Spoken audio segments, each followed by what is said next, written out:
नेपालको सिद्धार्थनगर कपिलवस्तुका शाक्य वंशका राजा शुद्धोदन र मायादेवीको छोरा सिद्धार्थको जन्म ईसापूर्व 563 वैशाख पूर्णिमाको दिन लुम्बिनीमा भएको थियो।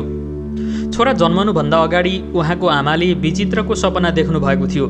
पिता शुद्धोदनले 8 जना उत्कृष्ट भविष्यवक्ताहरूसँग यसको अर्थ सोद्धा सबैले मायादेवीबाट एक अद्भुत पुत्र रत्न प्राप्त हुनेछ भनेर भनेका थिए।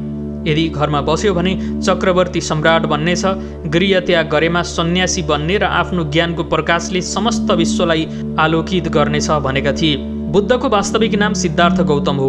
नेपालको लुम्बिनीमा राजा अशोकले ईसापूर्व 3रो शताब्दीमा बुद्ध जन्मेको स्मृतिमा अशोक स्तम्भ बनाउनु भएको थियो।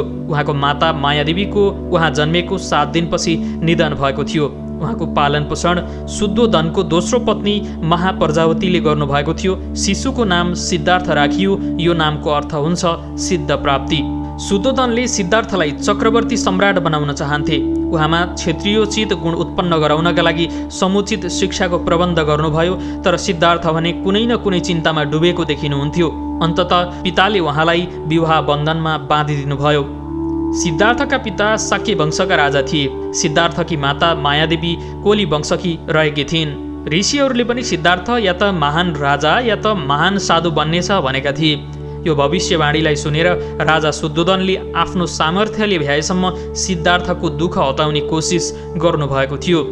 एक दिन रथमा जब सिद्धार्थ सहर भ्रमणका लागि निस्कनु भएको थियो, उहाँले मार्गमा जे देख्नुभयो त्यसले उहाँको जीवनको दिशा नै बदलिदियो। फेरि 29 वर्षको उमेरमा सिद्धार्थको दृष्टि 3 दृश्यमा पर्यो। वृद्ध विकलाङ्ग व्यक्ति, रोगी र एउटा मृत शरीर।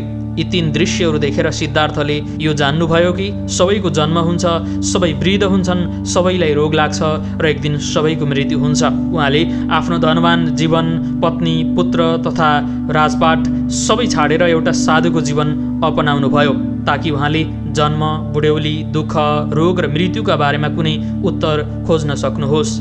उहाँ यी दृश्य देखेर संसारबाट झनै विरक्त तथा उदासीन हुनुभएको थियो। तर एक अन्य अवसरमा एकजना प्रसन्नचित्त सन्यासीलाई देख्नुभयो। उक्त सन्यासीको मुहारमा शान्ति र तेजको अपूर्व चमक विराजमान थियो। सिद्धार्थ उक्त दृश्यलाई देखेर अत्याधिक प्रभावित हुनुभयो। सिद्धार्थको मनमा निवृत्त मार्गको प्रति सारता तथा निवृत्त मोहको तर्फ सन्तोषको भावना उत्पन्न भयो। जीवनको यो सत्य सिद्धार्थको जीवनको दर्शन बनिदियो। उहाँको 25 वर्षको उमेरमा राजकुमारी यशोधरासँग विवाह भएको थियो। विवाहको 10 वर्षपछि सिद्धार्थलाई पुत्र रत्न प्राप्त भएको थियो। पुत्र जन्मको समाचार पाउन साथै सिद्धार्थको मुखबाट अन्यासै राहु भन्ने शब्द निस्कियो, अर्थात् बन्धन। सिद्धार्थले पुत्रको नाम राहुल राख्नुभयो। यसभन्दा पहिला कि सांसारिक बन्धनले सिद्धार्थलाई छिन्नभिन्न गरोस्, स्वयं नै सांसारिक बन्धनलाई नै छिन्नभिन्न गर्न प्रारम्भ सुरु गर्नुभयो र गृह त्याग गर्ने निश्चय गर्नुभयो।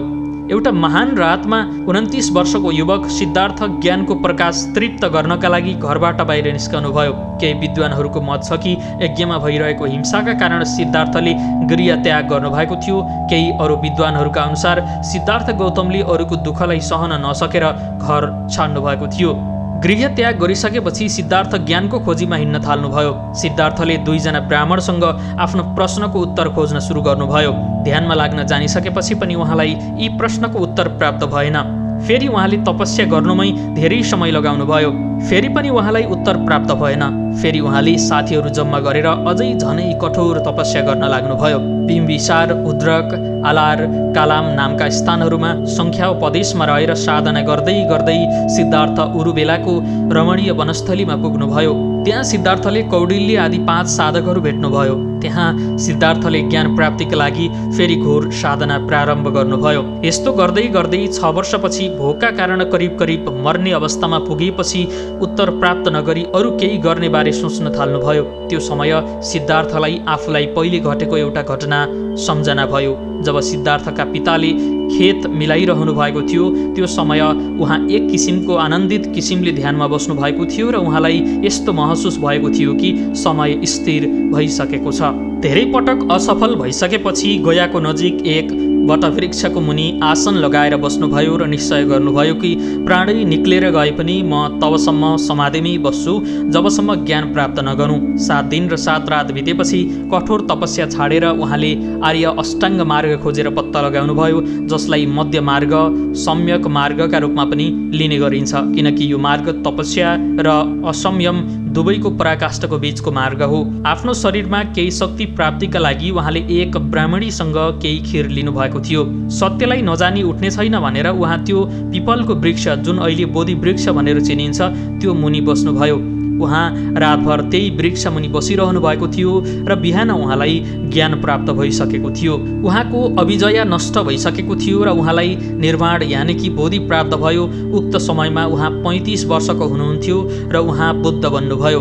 ध्यान अवस्थामा बोधि प्राप्त भएपछि काशीको नजिक सारनाथमा आफ्ना पूर्वकालका 5 जना साथीहरूलाई उपदेश दिनुभयो र आफ्नो शिष्य बनाउनुभयो। बौद्ध परम्परामा यो उपदेश धर्मचक्र प्रवर्तन नामले प्रख्यात छ। उहाँले पहिलो धर्मोपदेश वाराणसी नजिक सारनाथमा दिनुभएको थियो, जुन उहाँले आफ्नो पहिलो मित्रलाई दिनुभएको थियो। गौतम बुद्धले उनलाई पनि प्रचारका लागि पठाउनु भएको थियो। सम्यक मार्ग भएकोले सबैको बुद्धका उपदेशहरूमा धेरै वैज्ञानिकता पाइन्छ। कठोर तपस्याको 8औं दिन वैशाख पूर्णिमाका दिन उहाँलाई ज्ञान प्राप्त भयो र त्यसै बेलादेखि तथागत हुनुभएको थियो। जुन वृक्षको मुनि उहाँलाई ज्ञान प्राप्त भयो, आज पनि त्यो वृक्ष बोधि वृक्षको नामले प्रख्यात छ। ज्ञान प्राप्त गरिसकेपछि तपस्वी तथा कल्लिक नामका 2 जना शूद्र उहाँ कहाँ आए। महात्मा बुद्धले उनीहरूलाई ज्ञान दिनुभयो र बुद्ध धर्मको प्रथम अनुयायी बनाउनु भएको थियो।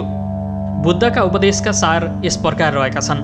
बुद्धका अनुसार धम्म यो हो: जीवनलाई पवित्र बनाइराख्नु, जीवनमा पूर्णता प्राप्त गर्नु, निर्वाण प्राप्त गर्नु, तृष्णालाई त्याग गर्नु, यो मान्नु कि सबै संस्कार अनित्य छन्, कर्मलाई मानवको नैतिक संस्थानको आधार मान्नु।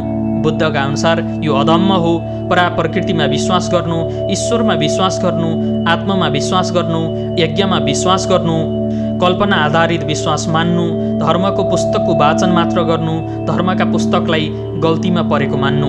बुद्धका अनुसार सदम्म यो हो जुन धम्म प्रज्ञालाई वृद्धि गर्दछ, जुन धम्मले सबैका लागि ज्ञानको द्वार खोल्दछ, जुन धम्म यो बताओस् कि केवल विद्वान हुनु पर्याप्त छैन, जुन धम्म यो बताओस् कि प्रज्ञा प्राप्त गर्न आवश्यक छ, जुन धम्म मैत्री वृद्धि गर्दछ, जुन धम्म यो बताओस् कि प्रज्ञा पनि पर्याप्त छैन, यसका लागि शील पनि अनिवार्य छ, जुन धम्म यो बताओस् कि प्रज्ञा र शीलका साथ करुणा हुनु पनि अनिवार्य छ, जुन धम्म यो बताओस् कि करुणाभन्दा पनि बढी मैत्री आवश्यक छ, जुन धम्म सबै प्रकारका सामाजिक भेदभावलाई हटाउँदछ, जुन धम्म मानिस र मानिस बीचको सबै पर्खाल ढलाउँदछ, जुन धम्म भन्दछ कि मानिसको मूल्याङ्कन उसको जन्मको आधारमा होइन कि कर्मको आधारमा हुन्छ, जुन धम्म मानिस बीच समानताको भाव वृद्धि गर्दछ। यी उपदेशहरूलाई बुद्धका शिष्यहरूले घुमी घुमी प्रचार गर्दथे। बुद्धको धर्मको बुद्धको जीवनकालमा धेरै प्रचार भएको थियो, किनकि त्यस समयमा कर्मकाण्डको प्रभाव धेरै थियो र पशुको हत्या धेरै सङ्ख्यामा भइरहेको थियो। यो त थियो भगवान गौतम बुद्धको उपदेश। तपाईलाई आजको भिडियो कस्तो लाग्यो कृपया प्रतिक्रिया दिनुहोला। हामी अर्को यस्तै रोचक अनि रमाइलो भिडियो लिएर फेरि उपस्थित हुन्छौँ। हामीलाई पनि बिदा दिनुहोस्। नमस्कार।